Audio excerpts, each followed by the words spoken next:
के प्रायोजक हैं new Matku club centre, DS the family cloth shop. किसान आंदोलन के कारण पंजाब जाने वाली कई गाड़ियों को निरस्त कर दिया गया है। वहीं पूर्वोत्तर रेलवे के मुख्य संपर्क अधिकारी ने बताया कि 2 गाड़ियों को निरस्त किया गया है, जबकि 4 गाड़ियां परिवर्तित मार्ग से चलेंगी। सहरसा से 7 फरवरी को चलने वाली 05531 सहरसा अमृतसर विशेष गाड़ी और अमृतसर से 8 फरवरी को चलने वाली 05532 अमृतसर सहरसा विशेष गाड़ी निरस्त रहेगी। वहीं अमृतसर से 7 फरवरी को चलने वाली 04652 अमृतसर जयनगर विशेष गाड़ी निर्धारित मार्ग जंडियाला के स्थान पर परिवर्तित मार्ग तरन तारण के रास्ते चलाई जाएगी। जयनगर से 7 फरवरी को चलने वाली 04651 जयनगर अमृतसर विशेष गाड़ी और 04674 अमृतसर जयनगर विशेष गाड़ी निर्धारित मार्ग जंडियाला से तरन तारण के रास्ते चलेगी। किसान आंदोलन से सिर्फ सड़क मार्ग ही नहीं, रेल मार्ग भी प्रभावित हो रहा है, जिसकी वजह से गाड़ियां विलंब से चल रही हैं। ऐसे में पूर्वोत्तर रेलवे ने ये कोशिश की है कि गाड़ियों के मार्ग में परिवर्तन करके यात्रियों को राहत पहुंचाई जाए। Pradeep Anand Srivastava, NB news, Gorakhpur.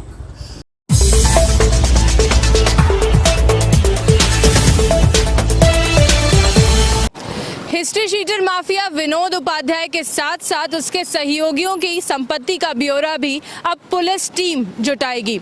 ऐसा बताया जा रहा है कि इस पूरे मामले में जो अन्य माफिया हैं, उन्होंने कई अपने करीबियों के नाम से संपत्ति खरीदी है। इसका भी ब्यौरा करके पुलिस टीम जल्द ही उनको जब्त करेगी। हाल फिलहाल कुल 9 बदमाशों की करीब 2 करोड़ रुपए की प्रॉपर्टी सामने आ चुकी है। पुलिस की ओर से भेजी गई रिपोर्ट पर डीएम का आदेश जारी होने पर कार्रवाई हो गई। जल्द ही कुछ नए नामों की सूची जारी हो जाएगी। एसएसपी जोगेंद्र कुमार ने विनोद उपाध्याय के साथ साथ काम करने वालों की संपत्ति खंगालने का सख्त आदेश दिया है। उसके साथ मुकदमों में शामिल रहे लोगों पर भी पुलिस की नजर है। पुलिस की जांच में गोरखनाथ इलाके के रहने वाले विनोद उपाध्याय की 50 लाख, बड़हलगंज के खड़ेसरी के ललकू यादव उर्फ लाल बाबू यादव की 13,59,130 रुपए, गीरा के चरैया डाड निवासी सोनू उर्फ सूरज यादव की 70 लाख, बड़हलगंज के भेड़ीडीह गांव के मयंक उर्फ मैक्स दुबे की 20 लाख, बड़हलगंज इलाके के मार्कंडे यादव की 23.5 लाख, बेलीपार के महाडीह निवासी सूरज पासवान की 13,45,000, बेलीपार के डंवरपार निवासी अर्जुन पासवान की 96,75,000 और जंघा के शेषनाथ यादव की 20 लाख, बड़हलगंज के शैलेश यादव की करीब 25 लाख की कुल प्रॉपर्टी पर कार्रवाई हो चुकी है। इसके अलावा गोरखपुर के 8 अन्य अपराधियों की भी संपत्ति को जब्त करने की रिपोर्ट बनाकर तैयार की गई है, जो डीएम को भेज दी गई है।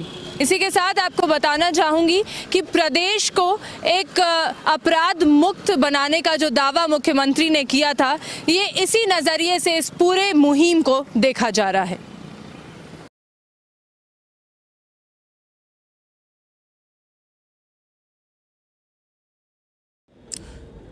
चौरी चौरा शताब्दी महोत्सव समारोह में शामिल होने आए उत्तर प्रदेश के मुख्यमंत्री योगी आदित्यनाथ ने 3 फरवरी को इस कार्य का समीक्षा करते हुए कार्यदायी संस्था को निर्देश दिया था कि जल्द से जल्द समय सीमा के अंदर इस कार्य को पूरा किया जाए। साथ ही उन्होंने मार्ग को चौड़ा करने के लिए 2 लेन बनाने का भी निर्देश दिया था।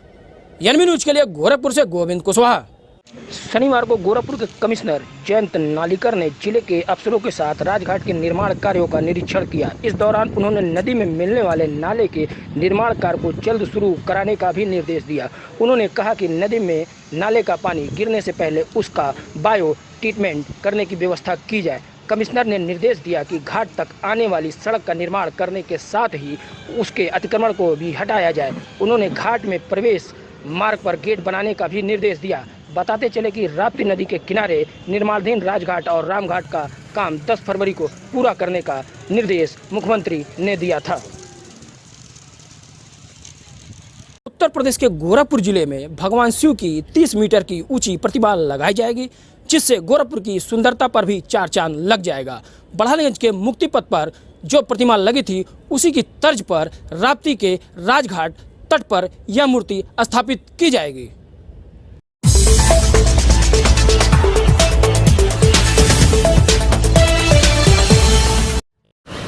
अभी अभी अभी एक बड़ी खबर हमारे सामने आ रही है। उत्तराखंड के चमोली जिले के ऋषिगंगा नदी का पावर प्रोजेक्ट डैम का एक हिस्सा टूट गया है। इसके टूटने से अलकनंदा नदी का प्रवाह बढ़ गया है। सूचना मिलने पर पुलिस की टीम और जिला प्रशासन की टीम रवाना हो गई है। आपको बता दें कि इस घटना के बाद ऋषिकेश, हरिद्वार सहित मैदानी इलाकों में अलर्ट जारी कर दिया गया है। डैम टूटने से अलकनंदा नदी का जल प्रवाह बहुत ही ज्यादा रूप से इस समय बढ़ा हुआ बताया जा रहा है। अभी किसी प्रकार के जान माल के नुकसान की सूचना नहीं है, लेकिन प्रशासन अलर्ट मोड पर पूरी तरह से है। इसी के साथ जोशीमठ से आगे नीति मार्ग पर निजी कंपनी का ऋषि गंगा नदी पर पावर प्रोजेक्ट है। यहाँ करीब 24 मेगावाट बिजली का उत्पादन होता है। ऐसा बताया जा रहा है कि पहाड़ी से ग्लेशियर का एक हिस्सा टूटकर इस डैम पर गिरा। इससे डैम का एक हिस्सा क्षतिग्रस्त होने से डैम का पानी तेजी से अलकनंदा नदी में जाने लगा है। अलकनंदा नदी का प्रवाह बढ़ने से केंद्रीय जल आयोग ने अपनी सभी चौकियों पर अलर्ट जारी किया है। ऋषिकेश साथ ही साथ हरिद्वार में 6 से 7 घंटे के भीतर इस पानी के पहुंचने का अनुमान लगाया जा रहा है। घटना के बाद से कई लोग लापता बताए जा रहे हैं और चमोली से हरिद्वार तक खतरा बढ़ने से अलर्ट जारी हो गया है। पुलिस व एनडीआरएफ की टीमें नदी किनारे की बस्तियों को लाउडस्पीकर से अलर्ट करने के साथ ही साथ खाली कराने में जुट गई है। ऋषिकेश में भी गंगा नदी से बोट राफ्टिंग संचालकों को हटाया जा रहा है। श्रीनगर पुलिस ने नदी किनारे बस्तियों में रह रहे लोगों से सुरक्षित स्थानों में जाने की अपील कर रही है। साथ ही नदी में काम करने वाले मजदूरों को भी हटा दिया गया है। इस घटना के होने के बाद से उत्तर प्रदेश सरकार ने पूरे प्रदेश में हाई अलर्ट घोषित कर दिया है और गंगा किनारे के सभी शहरों और जिला अधिकारियों को किसी भी स्थिति से निपटने को तैयार रहने को कह दिया।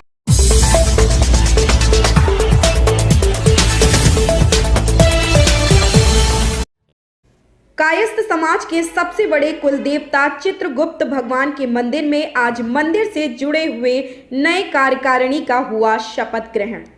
कायस्थ समाज के लोगों के लिए बनाई गई चित्रगुप्त मंदिर की संस्था का आज नई कार्यकारिणी के साथ शपथ ग्रहण कार्यक्रम हुआ, जिसमें मुख्य रूप से पूर्व अध्यक्ष अनूप कुमार श्रीवास्तव ने सबके प्रति आभार व्यक्त किया।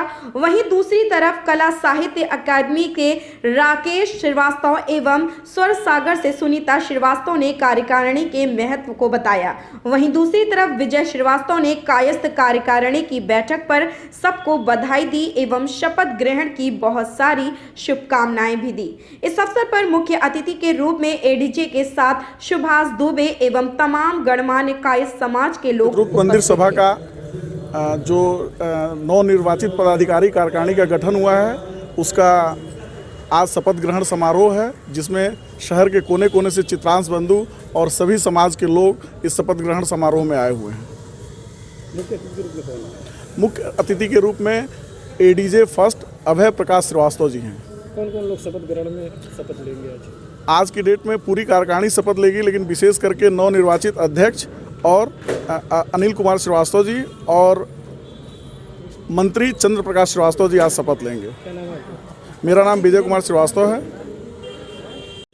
आज भगवान श्री चित्रगुप्त जी का जो मंदिर है, उसका कार्यकारिणी का आज चुनाव जो हुआ है, जो पदाधिकारी जो निर्वाचित हुए हैं, उनका शपथ ग्रहण हो रहा है। आज सभी पूर्व और वर्तमान पदाधिकारी इस मौके पर इकट्ठे हैं। साथ ही इस शपथ ग्रहण के बाद सहभोज का भी कार्यक्रम आयोजित किया गया है।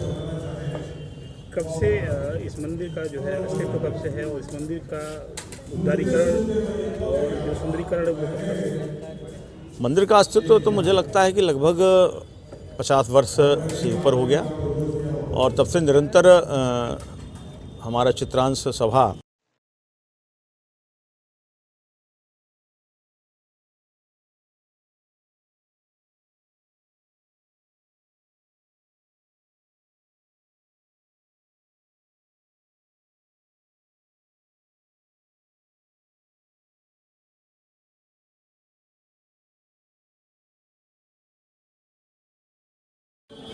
किस तरह का आज कार्यक्रम यहाँ हो रहा है? आज शपथ ग्रहण है चित्रकूट मंदिर में। जो भी नवनिर्वाचित अध्यक्ष, मंत्री, कार्यकारिणी सदस्य हैं, उनका शपथ ग्रहण है। आप महिला हैं और जी। नई कार्यकारिणी से महिलाओं के लिए क्या अपेक्षा करेंगी? देखिए, मैं महिला हूं और मेरा नाम सुनीता श्रीवास्तव है। मैं यहां से जुड़ी हूं और लाइफ टाइम के लिए जुड़ी हुई हूं। तो अपेक्षाएं तो बहुत ढेर सारी हैं कि महिलाओं को लेकर के जो भी योजनाएं बने या जो भी कार्य हो, उसमें महिलाओं को शामिल किया जाए, ताकि महिलाएं समझ सकें कि किस तरीके, या तो उनको भी आगे बढ़ने का मौका मिले, और कुछ महिलाओं को लेकर के जो भी कार्य हो उसमें महिलाएं अगर शामिल हों तो वो ज़्यादा अच्छे से उन चीज़ों को कर सकती हैं, और जो भी कार्य है वो आगे बढ़ेगा और सही तरीके से बढ़ेगा। युवाओं के लिए, जो युवा हैं उनके लिए इस कार्यकारिणी से क्या कुछ अपेक्षा है आपको? जी हाँ, बिल्कुल, क्योंकि युवा ही हमारी देश की लिए आगे चल कर के उन्नति का मार्ग प्रशस्त करते हैं, और जो युवा हैं उनको ज़रूर इन सब चीज़ों में शामिल होना चाहिए, ताकि उन्हें भी पता चले कि आगे चल कर के हमें किन समस्याओं का सामना करना है और किस तरीके से जो हमारे बड़े हैं वो हमारा सहयोग कर सकते हैं और आगे बढ़ने में सहायक हो सकते हैं।